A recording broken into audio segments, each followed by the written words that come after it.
like normally, to this. So you can see the red star in Orion's shoulder getting dramatically dimmer. It at one point went from the brightest star in the constellation to the third brightest and was really noticeable just to a casual observer. You can see the degree to which it dimmed if you look at Betelgeuse's long-term light curve from AAVSO. It varies normally, but that plummet in very early 2020 was unprecedented. We'd never seen Betelgeuse get this dim. And this prompted a lot of attention for especially people that had been monitoring Betelgeuse long term.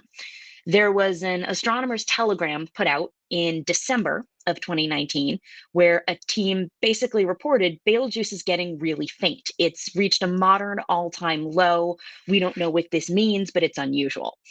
So because they put this on the internet, this then caught the attention of reporters.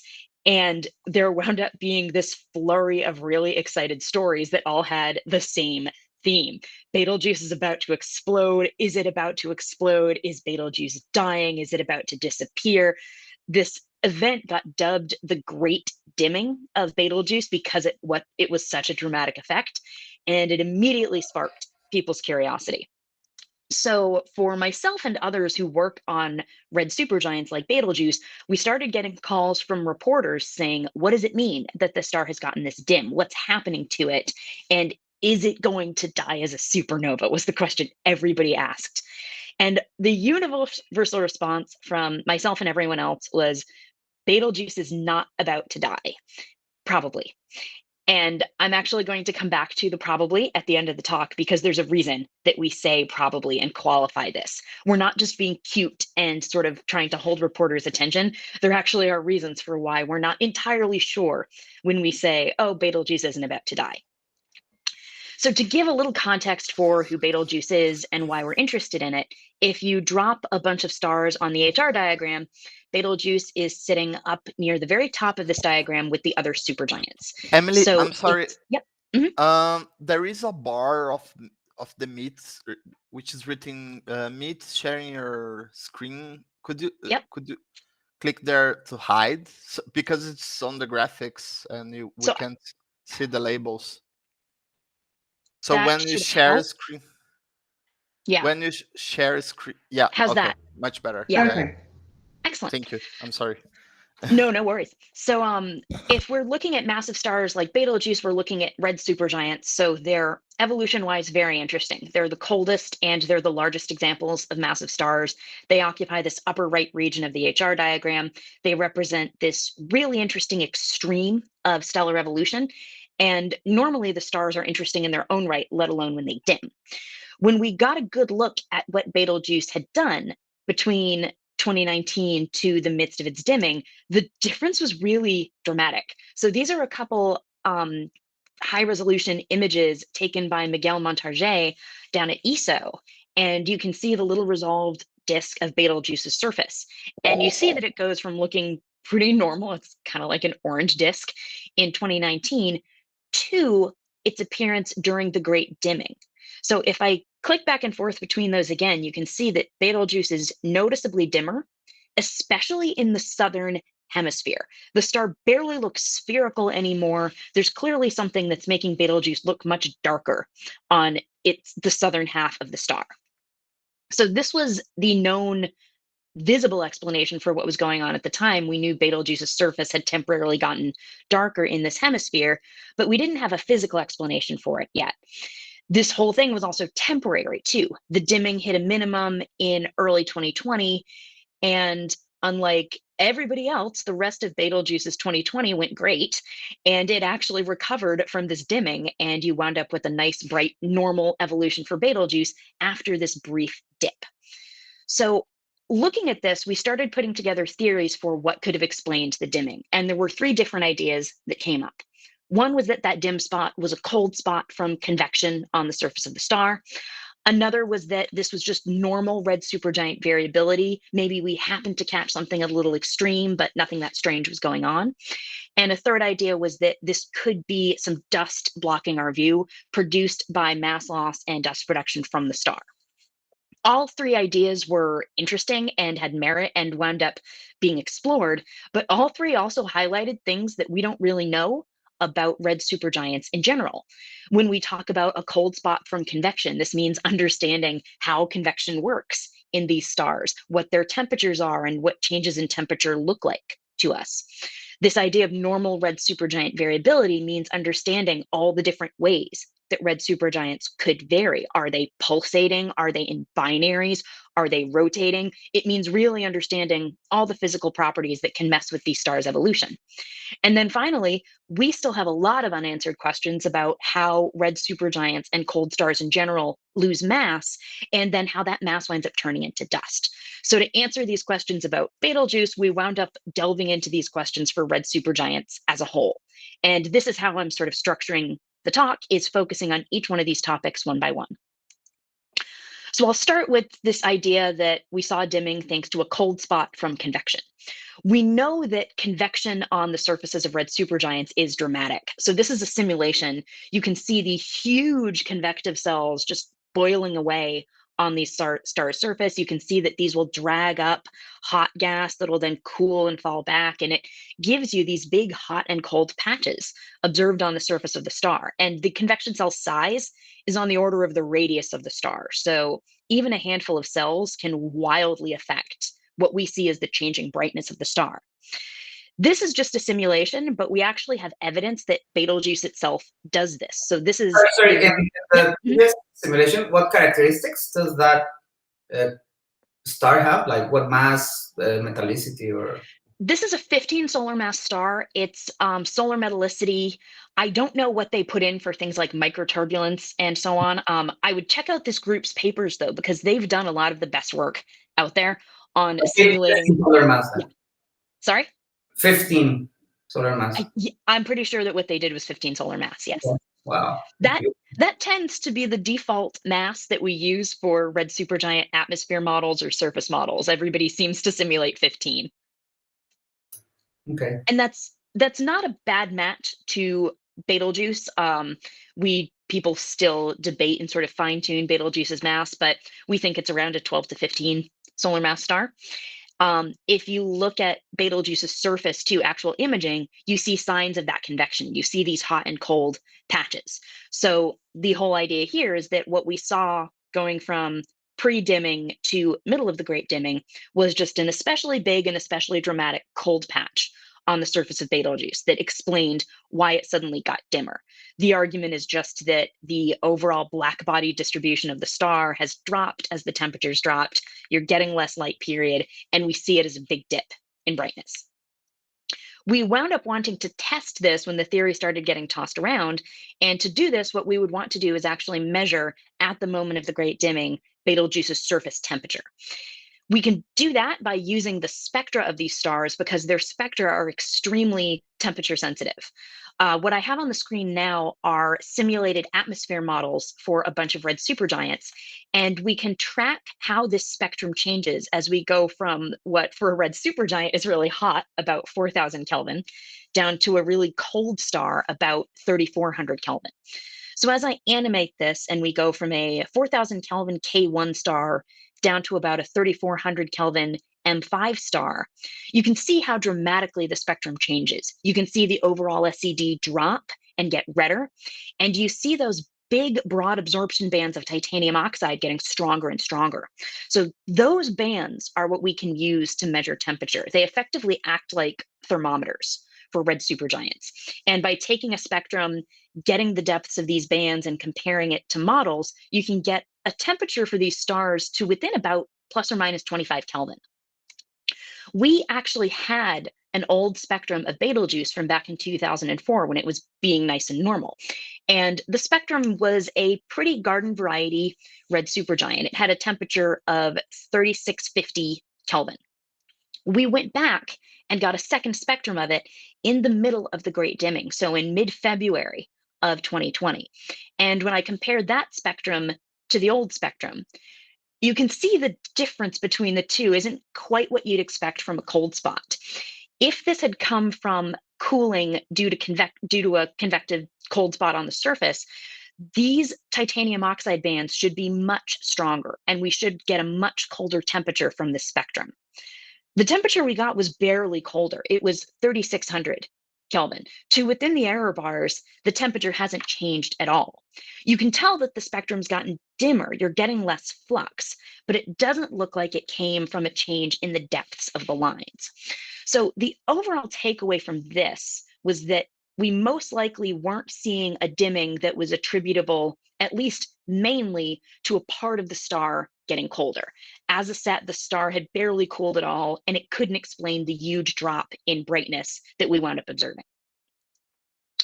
So moving on from a cold spot due to convection due to just normal red supergiant variability, there are a huge number of different things that can cause either regular variations or sporadic variations in red supergiant brightness.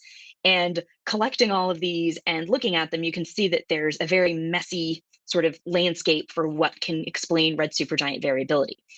I'll look at a couple of these here. And the first one I want to look at is pulsations, because we know that pulsation behavior in red supergiants is normal. We actually see signs of it in Betelgeuse. So it's good to understand what types of pulsation behavior are typical of red supergiants, because there's a pretty broad range. These are three different light curves from red supergiants. All are red supergiants in M33. They have pretty comparable metallicities. They have pretty comparable physical properties. One is an irregular variable, one has a long secondary period, one is a semi-regular variable. So we have a very weak understanding of the many different types of pulsations that could show up in a red supergiant light curve. And this is reflected across the HR diagram as a whole. It's good to understand what types of pulsation behavior are typical of stars like this, other types of evolved massive stars, and even massive stars all over the HR diagram. So we can get a good look at this by stepping back and looking at massive star variability across the entire HR diagram. So this particular work that I'm showing right now is part of the thesis research done by Trevor Dorn Wallenstein, who just defended his PhD a couple months ago here at the University of Washington. So we can start with the HR diagram and mark a few familiar spots. You can see evolutionary tracks for massive stars. You can see the Cepheid instability strip. You can see the yellow void. And we can then populate this with some of the massive stars observed by NASA's TESS satellite. So a great tool for looking at variability on either slow or very rapid scales in stars like these. So we could just drop these stars on the HR diagram like this, or we could do what Trevor decided to do when depicting pulsations in massive stars in his thesis, and depict each star as its periodogram. So as a reminder, if you're not used to staring at stellar periodograms, in a periodogram, we're plotting frequency on the x-axis versus power on the y-axis, and the little spikes that you see correspond to timescales that show significant intrinsic periods. So if you zoom in on one of these periodograms, you can see what's going on. So this is an example of one of the red supergiants in our sample. You can see that there are spikes dominating the power spectrum down at really low frequencies. And this is a signature of what's called stochastic low frequency variability. We'd previously only seen this in hot stars, but Trevor found it in stars all over the HR diagram, and we see it ubiquitously in red supergiants. We actually know that stochastic low frequency variabilities covering all of the stars that you see on the HR diagram now, and we're still not quite sure what this might be. There's different theories that this could come from internal gravity waves that are being generated by core convection or from subsurface convection zones, but it's yet another source of variability that can mess with a evolved massive star's light curve. What's really interesting is that if you remove this low frequency variability, other pulsation signals start to jump out at you.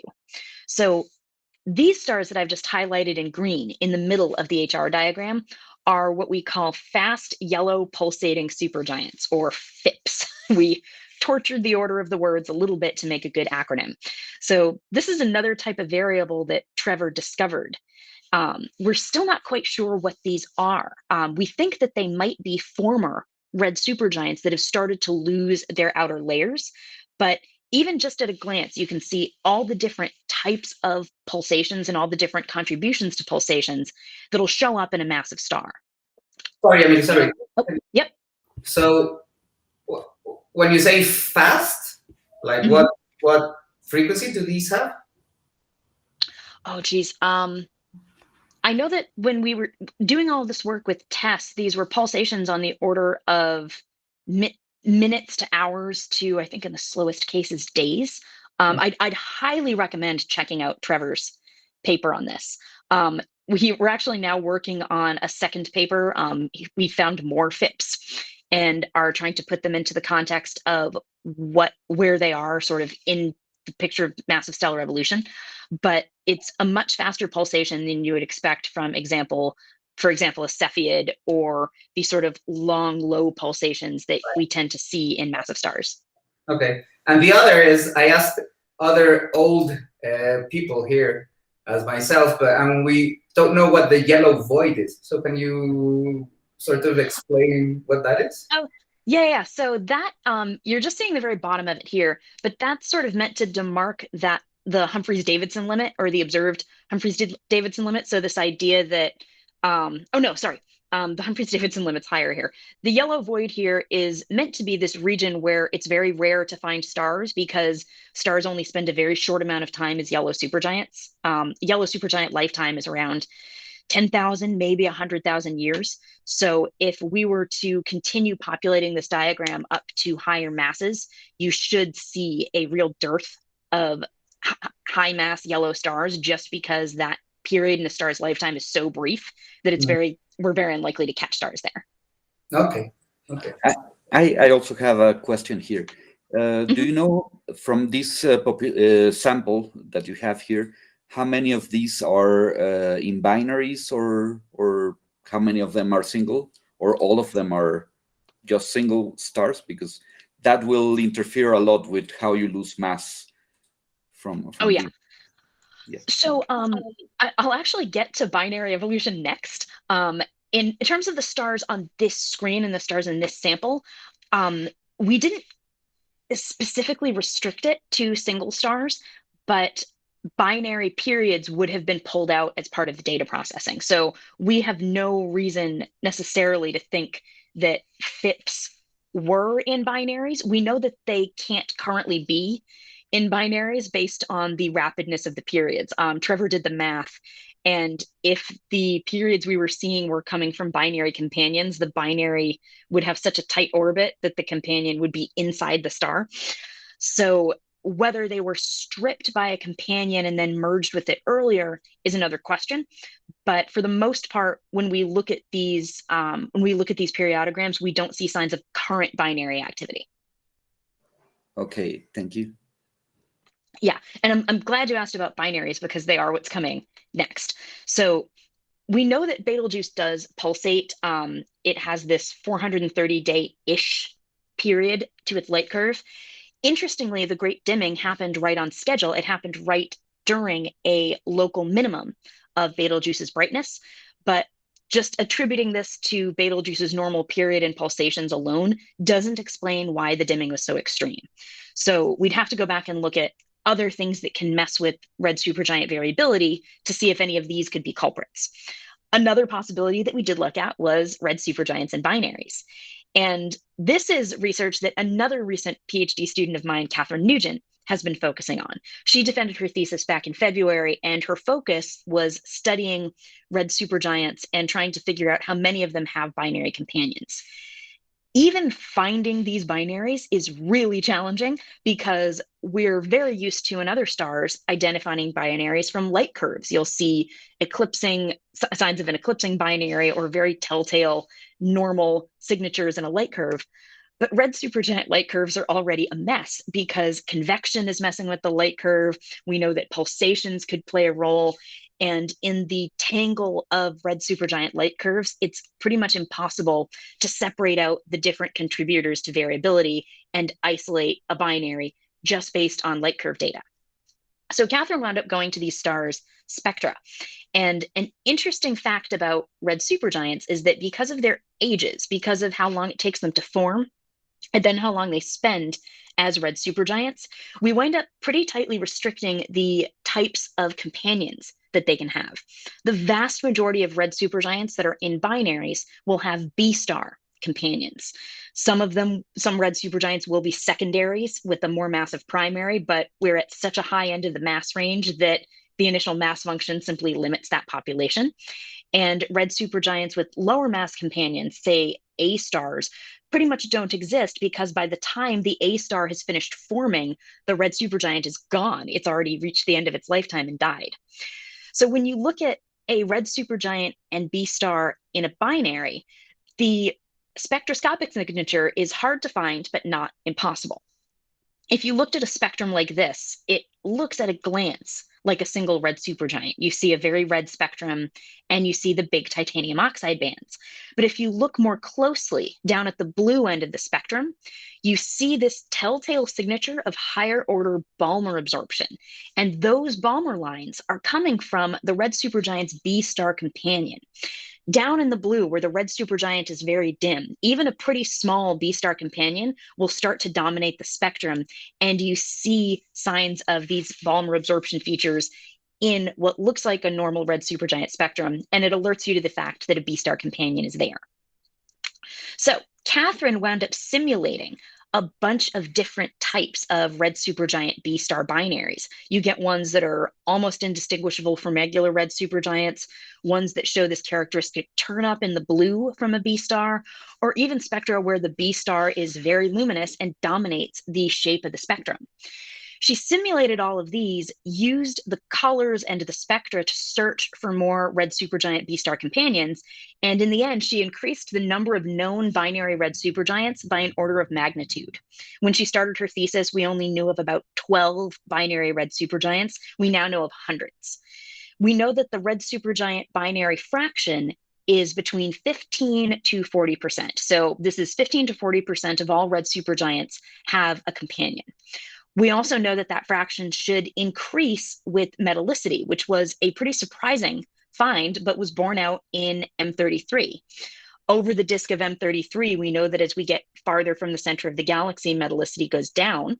So in this plot shown on the right, you can see the much higher binary fraction of red supergiants in the higher metallicity inner regions of M33. So all of this was an interesting way to start understanding just how many red supergiants are in binaries. And what we don't know yet is how many of those binaries are interacting and how this winds up impacting red supergiant mass loss or variability. We know that some binary companions would just never interact, and we'd see a sign of them in a red supergiant's light curve via maybe eclipses if we're lucky. We also know that others should interact. If the red supergiant overflows its Roche lobe, this should kick off mass transfer onto the B star companion and start stripping mass away from the red supergiant itself.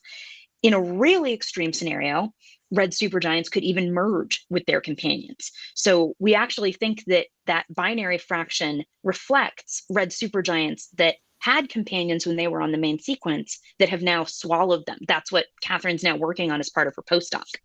So merging with a B star would just make for a slightly unusual looking red supergiant. The really fun version, that actually is something that we think could have happened to Betelgeuse.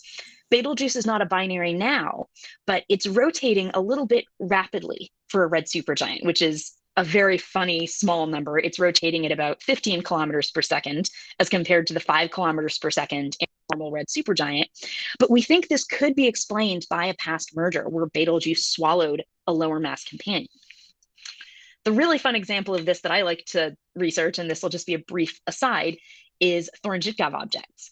So Thorne-Zhitkov objects are what we think happens when a red supergiant swallows a compact object companion.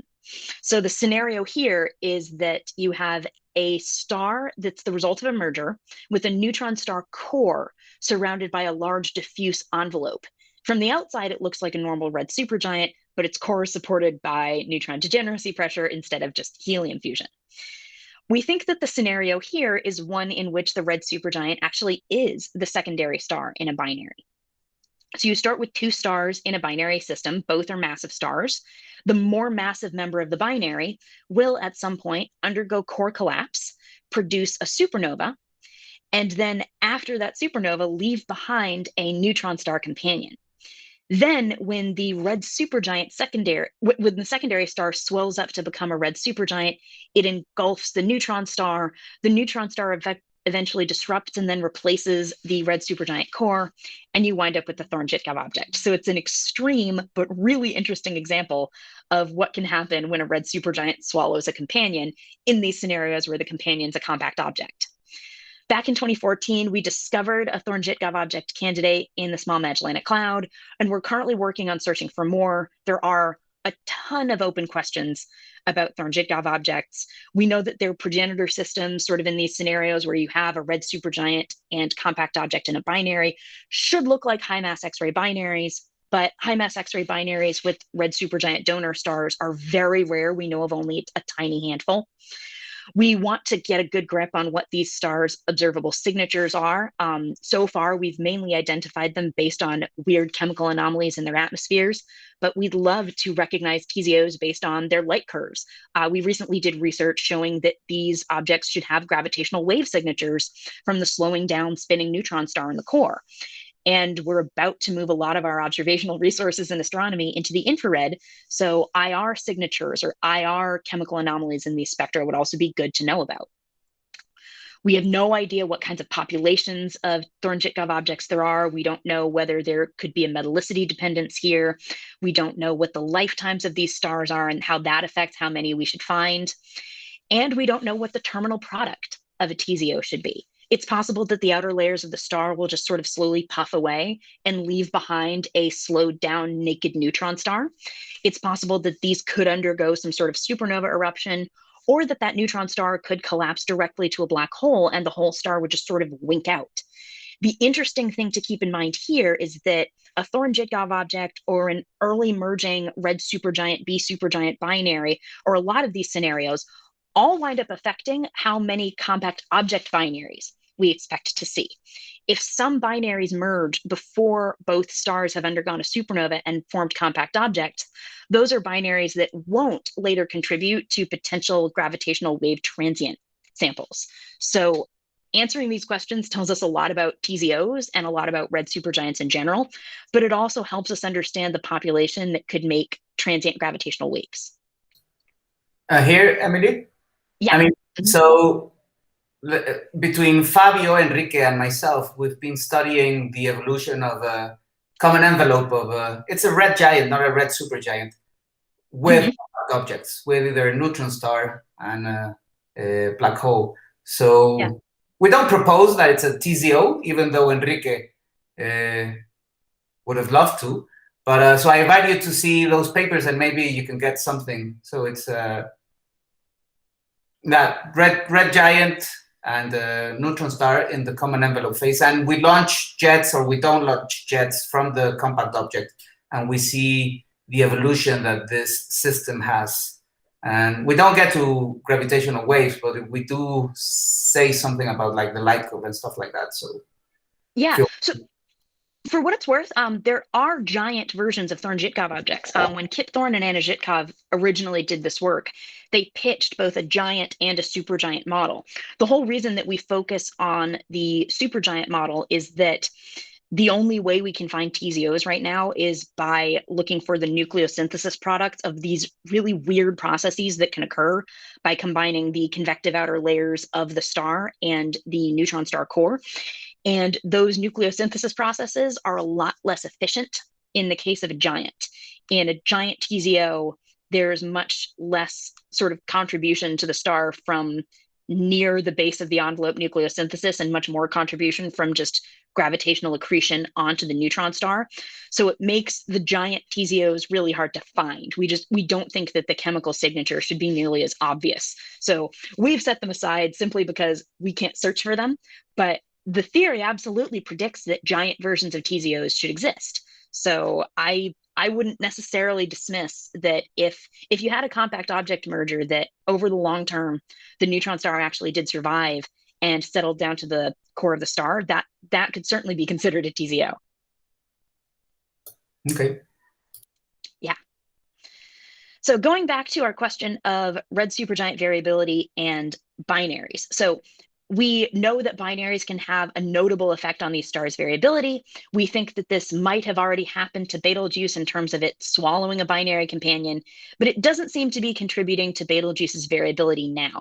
So we can similarly set that aside as an explanation of what's going on with the Great Dimming. It's becoming clearer and clearer that normal variability isn't what was going on in this dramatic dimming of Betelgeuse. So another area to look at that can contribute to variability in these stars is their mass loss and the dust production that comes as a result of that. And this also takes us to our third potential explanation for what we saw Betelgeuse do back during the Great Dimming.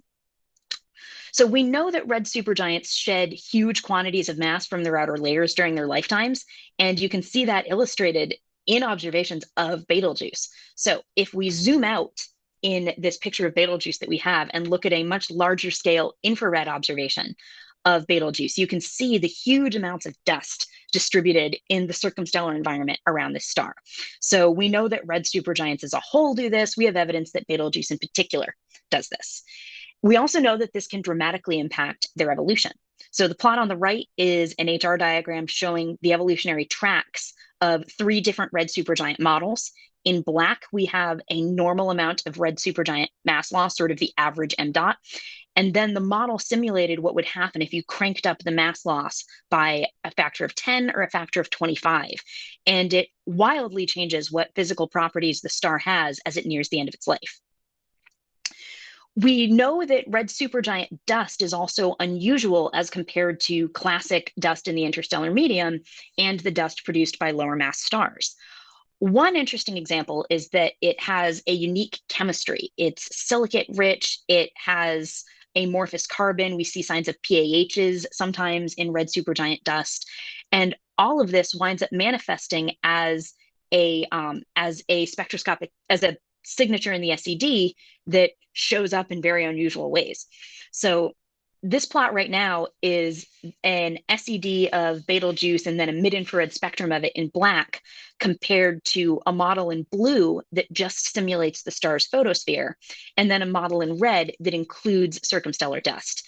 And you can see, especially when you get over to the mid-IR regime, there is a massive offset between the star's photosphere and the huge contribution from the luminosity of the dust in the IR.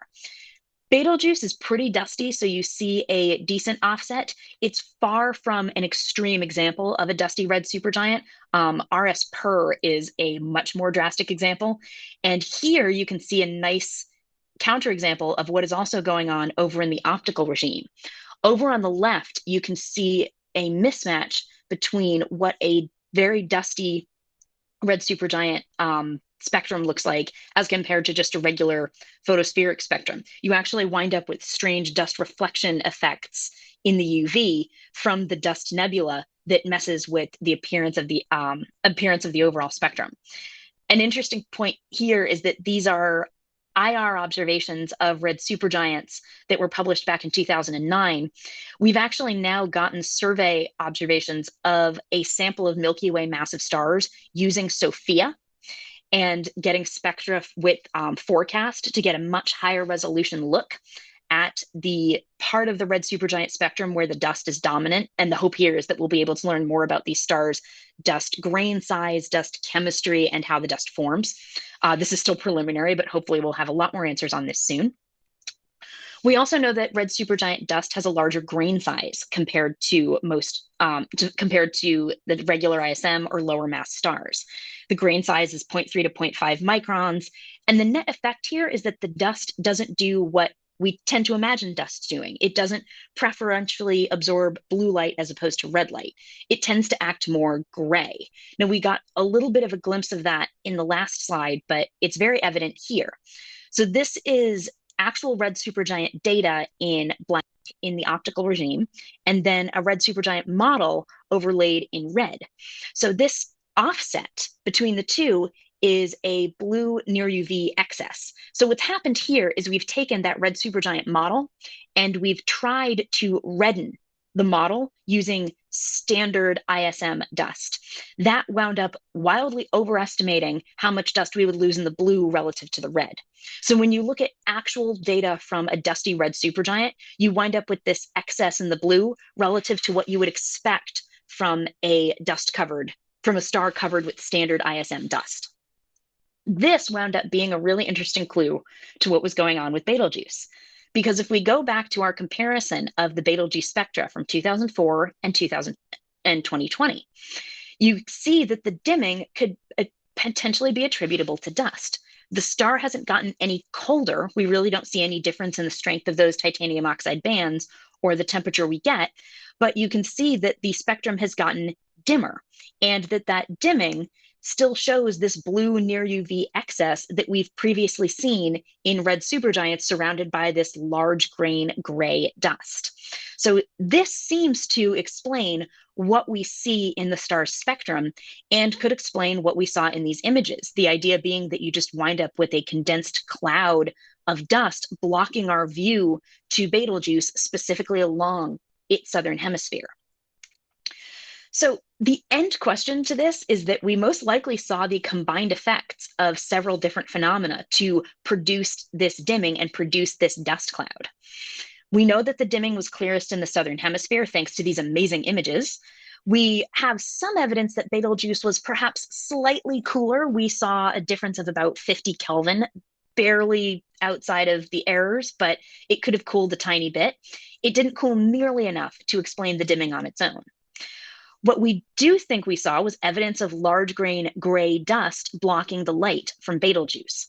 It looks like that dust in turn formed in association with an earlier mass loss event. So in March of 2019, well before the Great Dimming occurred, there was evidence that Betelgeuse had undergone a mass loss event and shed some material from its outer layers. The cooling of the red supergiant, the slight difference in the star's pulsation periods, and convection on the outer layers that could have brought a cool patch to the surface would have all prompted formation of a dust cloud from that mass loss event. It would have basically accelerated the time it took for the mass to condense into dust. So the ultimate dimming was caused by the presence of a dust cloud, but that dust cloud in turn can be explained by an earlier mass loss event and condensation of dust thanks to pulsations and convection that would give you a cooler circumstellar environment right where the dust cloud was. So the overall explanation invokes a combination of all the scenarios that I mentioned. The ultimate culprit was dust, but the presence of the dust could be attributed to what many of the other phenomena that we covered. The interesting thing here is that none of this is unique to Betelgeuse, so we should see similar behavior in other red supergiants. We don't have great evidence right now that other red supergiants have shown these brief dramatic dimmings.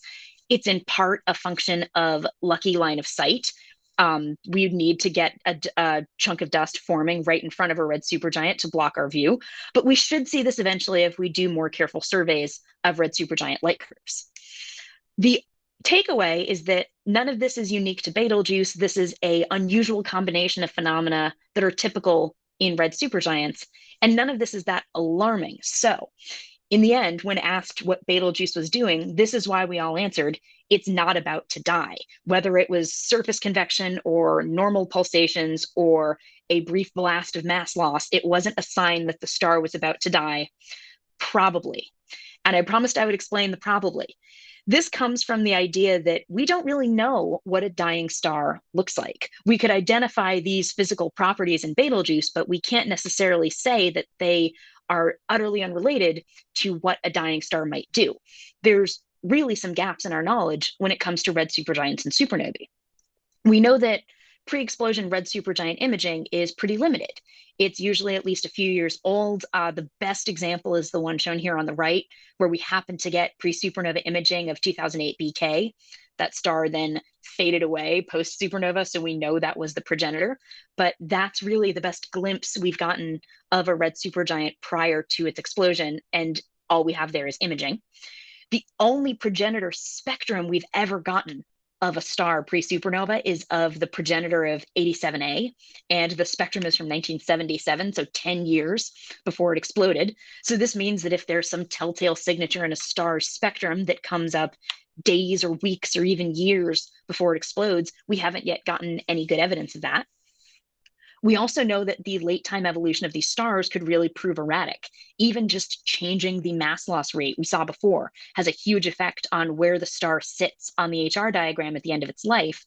And simulations that are dealing with things like internal gravity waves in dying stars produce these hilarious HR diagrams. It looks like a kid's scribble drawing, but that's actually an imagined evolutionary track of a star undergoing very dramatic gravity wave pulsations near the end of its life. All of this means that if we pinpoint a star on the HR diagram and try to say, well, is this near the end of a star's life? There's a pretty messy picture that we're comparing it to.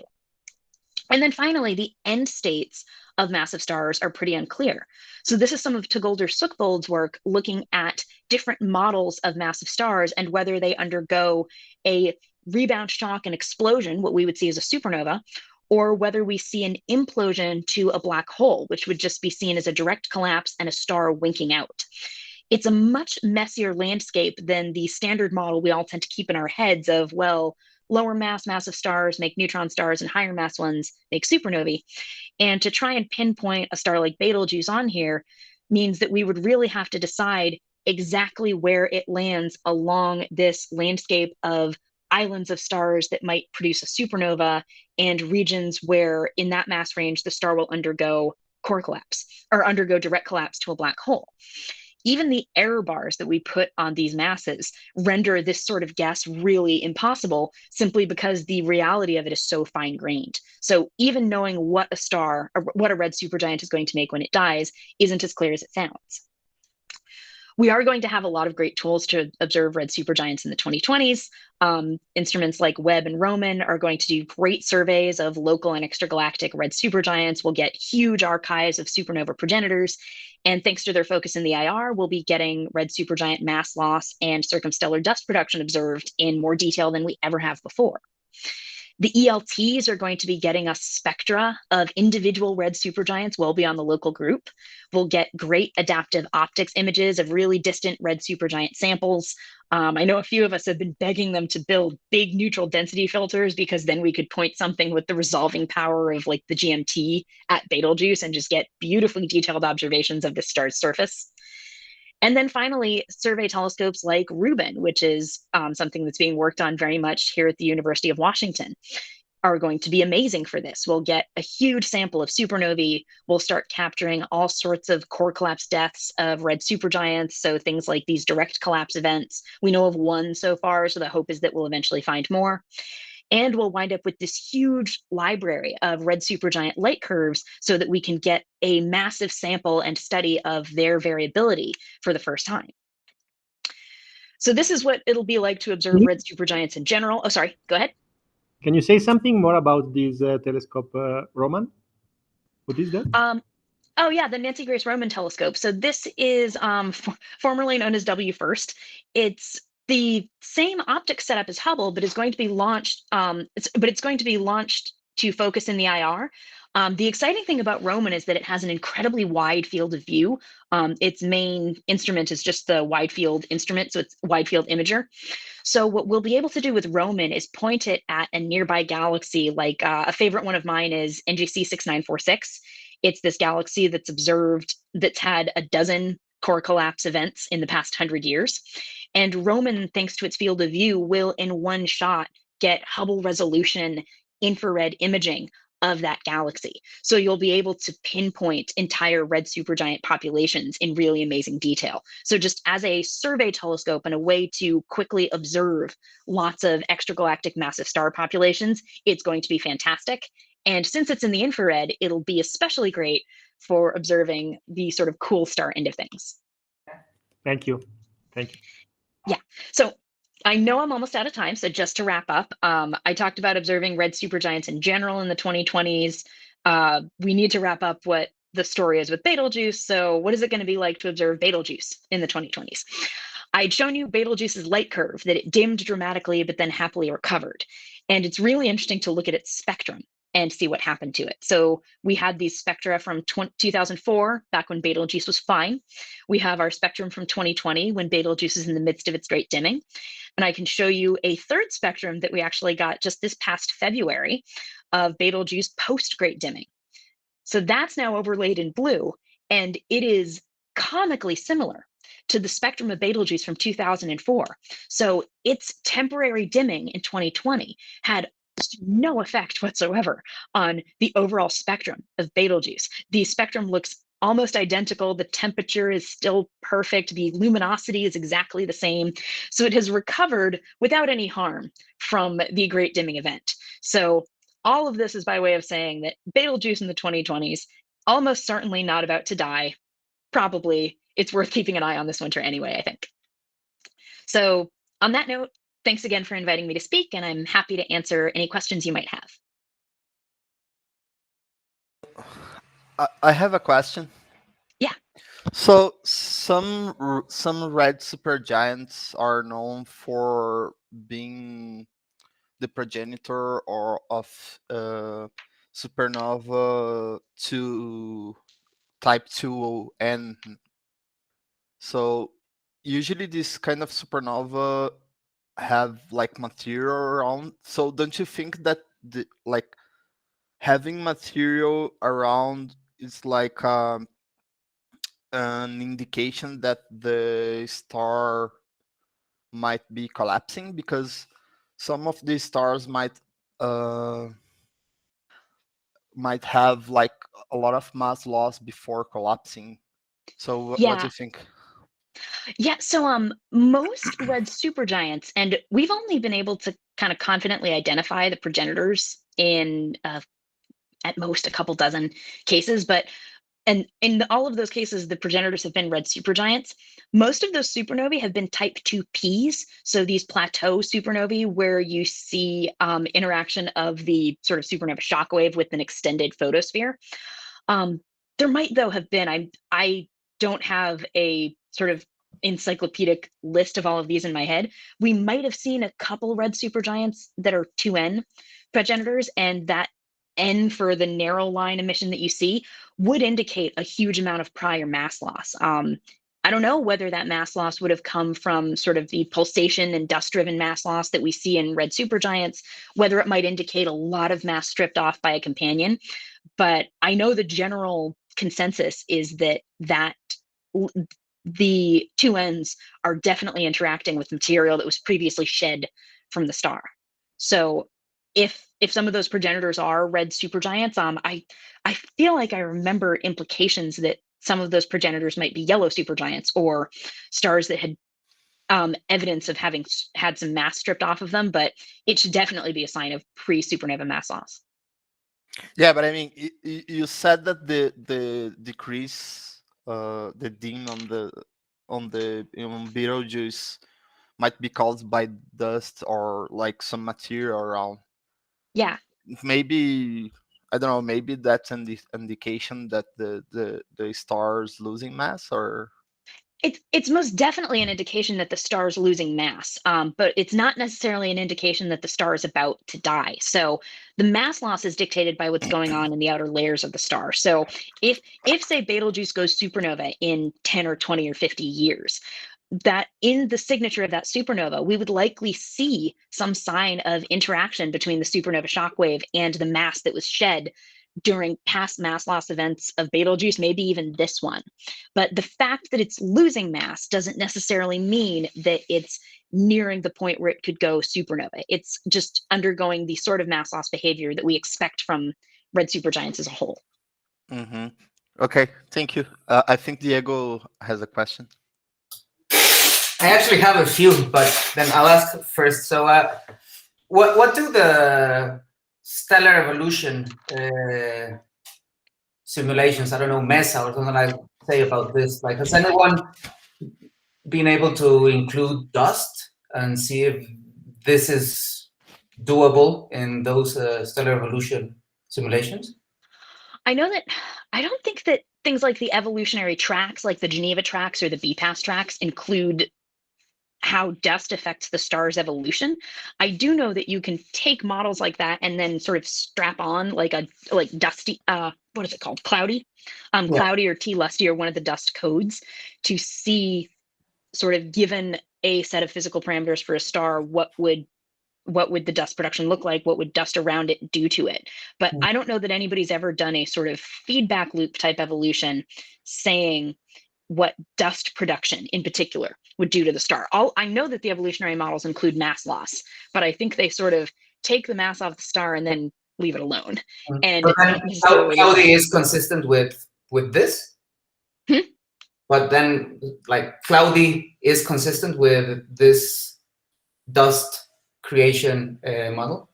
It is actually. So Miguel Montarget had a Nature paper out in 2021 where he did a really cool comparison of our dust explanation scenario and the what if it's just a cold patch scenario. And they simulated what dust would look like, what an actual model of dust would look like in front of Betelgeuse. And it's hard to simulate because you have to assume a dust chemical composition, you have to assume a circumstellar temperature, you have to assume a grain size, but doing as careful a job as was possible with that, they really reproduced what Betelgeuse's dimming looked like. So it does agree with dust models. Okay. And then I'll stop sharing my screen too so I can see all no. Because can you put the overall light curve of Betelgeuse? Yeah, it'll be way back at the beginning, but let me go grab it. So yeah, the AAVSO one that I showed in green. Yeah. Yeah. So I mean, there does seem to be like a overall dimming in these 6 years. Yeah. So what could that be? Producing that? So a lot of red supergiants there's a lot that are classified as long period variables. And I believe that Betelgeuse is in that category, that over the course of a decade, it sort of does this very slow variation. I don't think there was, if you look back at a really long-term light curve of Betelgeuse, if you go from like 2021 through 1921, it hasn't been undergoing a long, slow drop with time. It's just part of a longer variation in the light curve. Okay. You, Fabio, do you have a question, or Enrique? Enrique has a question. I do have some questions, and most are related to binaries. So, so if I just have to put my thoughts together from all the information that came here. But if I understand correctly, most of the sample of red giants that you observed here are M33, probably Milky Way. I don't know if Andromeda. So most of them would be similar metallicity to what you have here. So solar metallicity. And if that's so Catherine's research actually covered the Magellanic both the Magellanic Clouds and M31 and M33, and out to the outskirts of M33, where the metallicity is pretty low. Okay. So if so, for at least for the larger metallicity case, I would expect the red supergiant to be smaller in radius than the red giant. So that would mean then that if you don't observe a binary, but you expect that star to have had a binary within that radius, then it would have been absorbed. On the other hand, if I remember correctly, Betelgeuse has a bow shock in front of it. If you look at its peculiar motion, I think it has a bow shock. So what I would expect then is that it might have had a binary, but that peculiar velocity could be explained by a Blau-Boresma kick or something like that. So then you would not expect to have the binary being swallowed, but rather expelled or something like that. So do you have anything, or would it have implications on this? So you could get a unusual angular velocity for a star after a binary merger or something like that. I feel like I remember seeing fairly recently that the bow shock explanation for Betelgeuse had been changed, and that there is that, Fermata Nebula, they call it, around Betelgeuse, but there was an argument that that was a sign. It was sort of being driven by an ionizing population nearby and wasn't necessarily just from Betelgeuse's motion. But you could see that as the sign of a binary merger.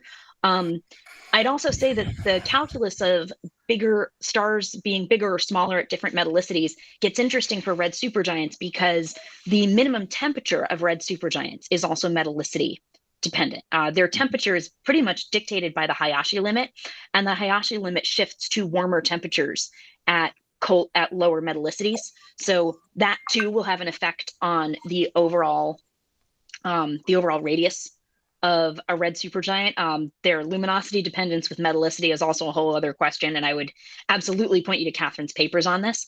But this is something that she's now looking at, is which red supergiants that we observe as single now used to have companions that they swallowed. We think a good way to find by looking at changes in the star's angular rotation rate and angular momentum. You could also see changes in the chemical composition of the star by swallowing a companion. So we're looking for telltale signs of this, but we don't have a quantitative number on it yet. Okay. And so going back to something that Diego mentioned, so in the common envelopes simulations that we have performed, with or without jets, we're finding actually quite a large amount of mass accretion. So in a sense, of course, we don't have enough resolution to see what's going on really close to the accretor. So we cannot really tell with full confidence that all of that mass will be accreted in the end or not. But it does seem like it's happening, and we have rates around 10 to the 25 grams per second. So that's not small. So No. if you were to have those rates, then that would probably leave very few candidates or very few models where the neutron star would survive as such, as a neutron star, a common envelope, and not become a black hole. So that would go against probably the argument of forming thorn seed cups. So a couple interesting cases here is, one, there is, like you said, there is always the case of non-conservative mass loss, where the mass is being torn off the donor star but isn't actually being accreted by the primary. And depending on the geometry of the system and the how close they are, I know that can be more or less likely. This is also a case where modeling a giant versus a supergiant does make a really big difference, because red supergiant atmospheres are so incredibly diffuse and so sort of cold and puffy that you are not, we actually haven't had anybody model this yet, actually look at, say, a red supergiant and a neutron star in a X-ray binary, or in a binary, and look at what the high energy signature or the accretion rate or how much of that mass winds up on the companion, what any of that would look like, because these atmospheres are so diffuse that we'd certainly expect the mass loss rate to be much lower just because there's less mass there. We think there should probably be a consequence on the X-ray signature as well. It's unclear whether that sort of has the opposite effect and means that now, because the mass loss isn't so extreme, it is all getting accreted onto the companion or onto the neutron star. But these are all the open questions that we don't have answered yet about red supergiants in binaries.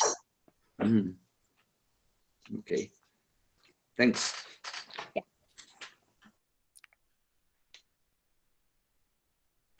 Does someone else have questions? Okay, so I have my third one.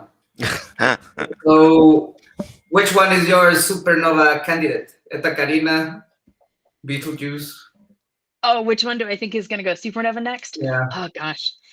Antares doesn't get nearly enough attention as the other really nearby red supergiant. But honestly, I truly don't know. I think that one of the coolest science results that I would like to see in my lifetime is this idea of supernova astronomy becoming predictive and being able to point to a massive star and say that thing is going to go supernova in a week or in 10 years or something like that. There's so much science that needs to happen between now and then that it's maybe not a realistic dream. But barring that, I think a Milky Way supernova would be awesome.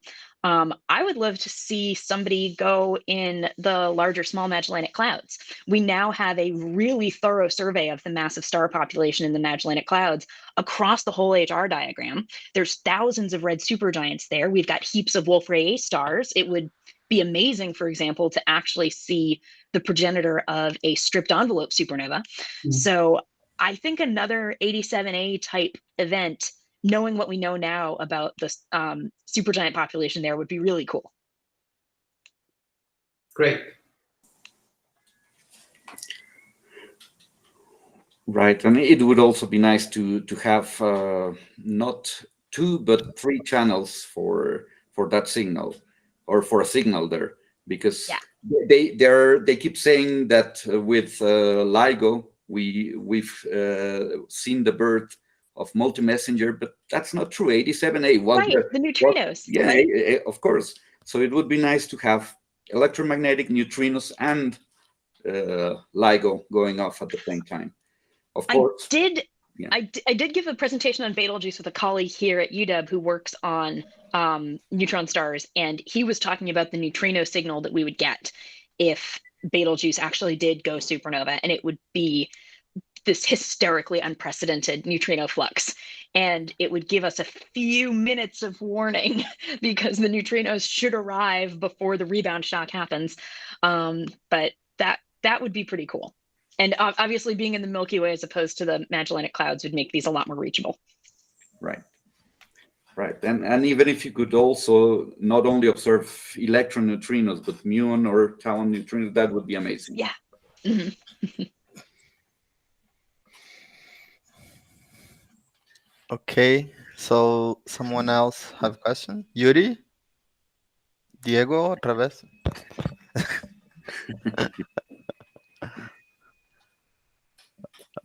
No, very shy population today. Yeah, they are shy.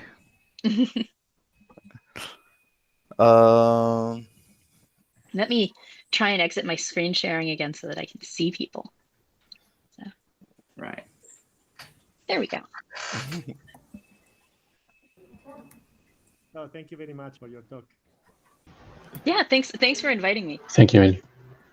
Yeah, Thank you very much for coming. It was an excellent talk. I learned a lot about Betelgeuse. Thank you. yeah, it was very nice. It's not often you get to put a whole colloquium around a naked eye star, so it's a fun star to study. Yeah.